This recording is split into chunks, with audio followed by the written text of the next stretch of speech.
آدمی رو به من دادن توی دادسرای جنایی، بعد گفتن بیا ببرش. گفتم چرا باید بیام ببرمش؟ خب بفرستیدش. گفتن نه این کیسیه که باید بیاد ببریش.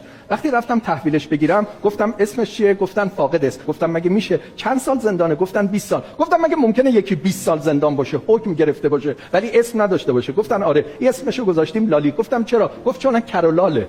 فاقد سواد خواندن نوشتنه، فاقد زبان اشاره است، زبان اشاره هم بلد نیست، پدر مادر نداره، پرورشگاهیه، هیچ کسی رو نداره، قاتله، خیرشو کشته. خانمی که براش غذا می آورده توی اون چوب بری اون خانم رو زده کشته. بیا بگیرش ببرش. ما 20 سال اینو نگهش داشتیم. این تو این 20 سال فاقد مرخصی، فاقد ملاقات.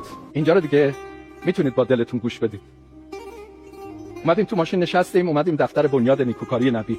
گفتم داداش من با تو با هم برادریم، اصلا دیگه قصه نخور، قلب من با قلب تو با هم یکیه، فهمیدی؟ بابا گفتم الان چیکار دوست داری برات بکنم؟ من میخوام یه کاری برات بکنم، یه کاری که دوست داری بگو برات بکنم.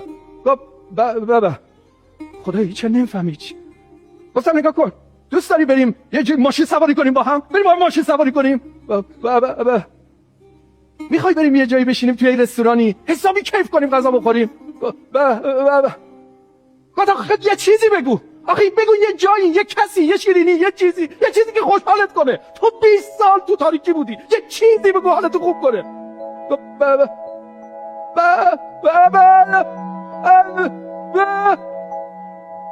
آقای دکتر یک عکس تا خورده در برده بود، خیلی هم چروک بود آقای.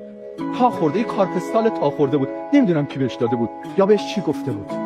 بازش که کردم دیدم عکس گنبد و بارگاه امام رضاست تو شب. طلایی بود آقای دکتر عزیزی، مثل نور میدرخشید خانم دکتر. دیدم میگه به تولیت آستان قدس رضوی گفتم یه کیس پیدا کردم عالیه، فوق العاده است، میخوام بیارمش حرم. گفت نه این مهمون ویژه امام رضاست.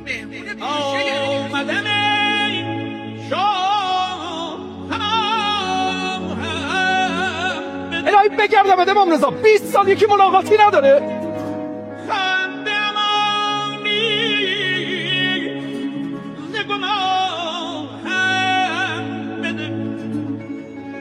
و تو خادماتو میفرستی میگی ما میخوایم رسمی ازش دعوت کنیم بیادرم.